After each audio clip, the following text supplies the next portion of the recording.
Est-ce que ça vous est déjà arrivé de vouloir quitter votre église à cause d'une personne? C'est monnaie courante à ce qu'il paraît dans les églises. Mais on aura du mal à y croire tant qu'on ne l'a pas vécu directement.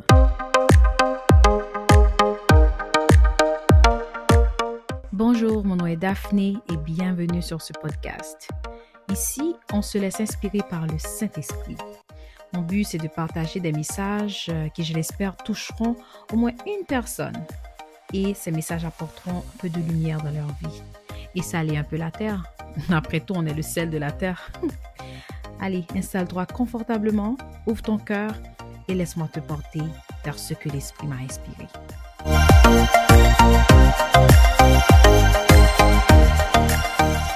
Quand l'ennemi t'attaque dans la maison de Dieu, reste ferme. Vous savez, l'Église est censée être un sanctuaire, un lieu d'adoration, de paix, de croissance spirituelle. Pourtant, c'est souvent là que l'ennemi va choisir de t'attaquer. Et quand je dis l'ennemi, vous voyez bien de qui je parle, hein? C'est là qu'il va t'attaquer, là où tu devrais te sentir en sécurité.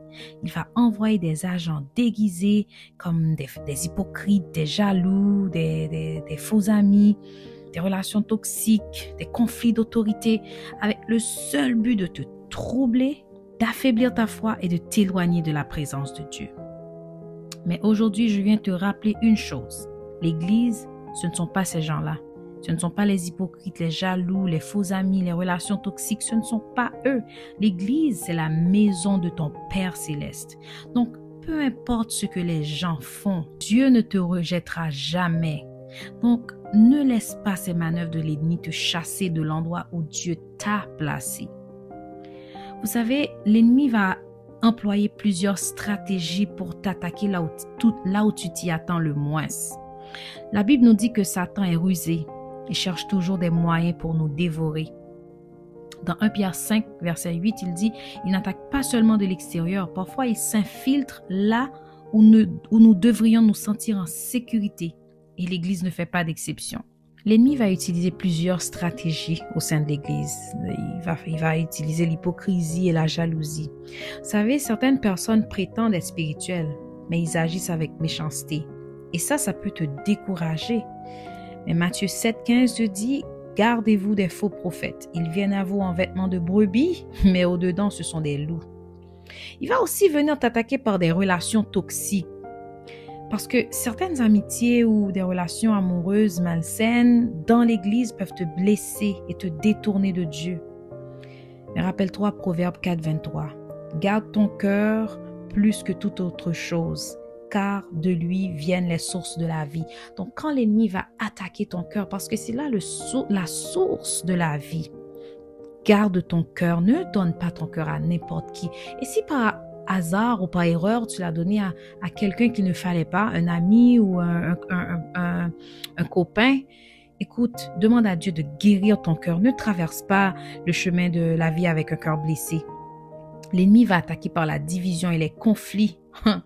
L'ennemi aime semer la discorde. Vous savez, il aime ça, parmi les croyants surtout, pour affaiblir l'unité de l'Église. Mais 1 Corinthiens 1,10 nous dit qu'il n'y ait point de division parmi vous, mais soyez parfaitement unis dans un même esprit et un même sentiment. Alors nous devons cultiver cet esprit d'unité pour rester dans la foi et ne pas s'éloigner de Dieu. Il va nous décourager, il va nous épuiser, il va nous faire sentir surchargés, sous-estimés, maltraités dans un ministère. On va sentir qu'on n'est pas estimé, on n'est pas considéré à notre juste valeur, mais Galates 6,9 nous dit « Ne nous lassons pas de faire le bien, car nous moissonnerons au temps convenable si nous ne nous relâchons pas. » Donc, n'espérons pas une quelconque récompense sur terre des hommes, espérons notre récompense de Dieu. Imagine un soldat qui se sent en sécurité dans sa base, ok? Mais soudainement, il découvre que l'ennemi s'est infiltré dans sa base. Devrait-il abandonner et fuir? Ben non, au contraire, il doit tenir bon et combattre. De la même manière, quand l'ennemi t'attaque à l'intérieur de ton église, là où Dieu t'a placé, tu ne dois pas fuir, tu dois rester ferme. Quand tu veux fuir, souviens-toi qui t'a appelé. Vous savez, c'est naturel de se sentir blessé et de vouloir s'éloigner de l'Église lorsqu'on a été offensé. Tu peux même te demander, mais pourquoi devrais-je rester dans un endroit où j'ai été blessé? Mais avant de partir, pose-toi ces questions. Qui t'a appelé à l'Église? Les hommes ou Dieu? Jean 15,16 te dit, ce n'est pas vous qui m'avez choisi, mais c'est moi. Mais moi, je vous ai choisi et je vous ai établi afin que vous alliez et que vous portiez du fruit. Alors arrêtez de croire que les hommes peuvent vous emmener à fuir votre église. Non, c'est Dieu qui vous a appelé et non les hommes. Demandez-vous aussi, est-ce Dieu qui te demande de partir ou est-ce ta douleur qui parle? Vous savez, l'ennemi veut que tu crois que partir est la solution. Mais ta place, elle est dans l'église. Et elle n'est pas déterminée par les hommes, elle est déterminée par Dieu. Imaginons maintenant un enfant victime de moqueries chez lui. Il se sent rejeté par ses frères et sœurs, mais cela signifie-t-il qu'il doit abandonner la maison de son père? Non, son père l'aime toujours et veut qu'il reste. De la même manière, l'église est la maison de ton père et ce n'est pas lui qui te pousse dehors. Mon frère, ma sœur, tu n'es pas à l'église à cause des hommes, tu es là pour Dieu. Et si tu es blessé, cherche la guérison dans la prière et les conseils spirituels. Si tu te sens rejeté, souviens-toi que Christ aussi a été rejeté, mais il est resté fidèle à la mission que son Père l'a envoyé accomplir sur la terre. Si tu as l'impression de ne pas appartenir, souviens-toi que Dieu t'a placé pour un but.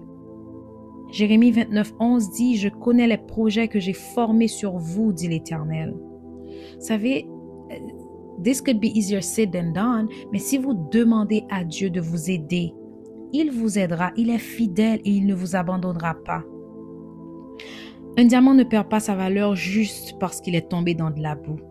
Tu es précieux aux yeux de Dieu, peu importe ce que les autres disent ou ce qu'ils font. Reste ferme et garde les yeux sur Jésus. L'ennemi veut que tu abandonnes. Il veut que tu crois que l'église est pleine de problèmes afin que tu quittes ta source de nourriture spirituelle, mais ne tombe pas dans son piège. Au contraire, reste ferme. Fixe tes yeux sur Jésus. Hébreux 12,2 nous dit « Ayons les regards sur Jésus, le chef et le consommateur de la foi. » Prie pour ceux qui t'ont blessé.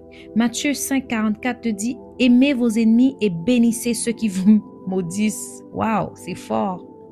Reste ancré dans la parole de Dieu, parce que la parole est une lampe à tes pieds et une lumière sur ton sentier. Cherche l'unité. Ne te fie pas à la division que les hommes ou que les autres veulent semer au sein de l'Église. Éphésiens 4,3 te dit « Efforce-toi de conserver l'unité de l'esprit par le lien de la paix. » Un arbre résiste à la tempête, pas parce que la tempête est faible, mais parce que ses racines sont profondes. Alors plus ta foi est enracinée en Christ, plus tu seras fort face à ces attaques qui veulent te mettre le dos par terre. Peu importe ce que tu traverses dans l'église, souviens-toi, ta présence est là-bas. Et ce n'est pas un accident. L'ennemi veut te faire partir, mais Dieu t'appelle à rester et à grandir. L'église, ce n'est pas un bâtiment ou ceux qui remplissent le bâtiment. C'est la maison de ton Père. Et c'est ta maison. Rappelle-toi ça et répète-le-toi souvent.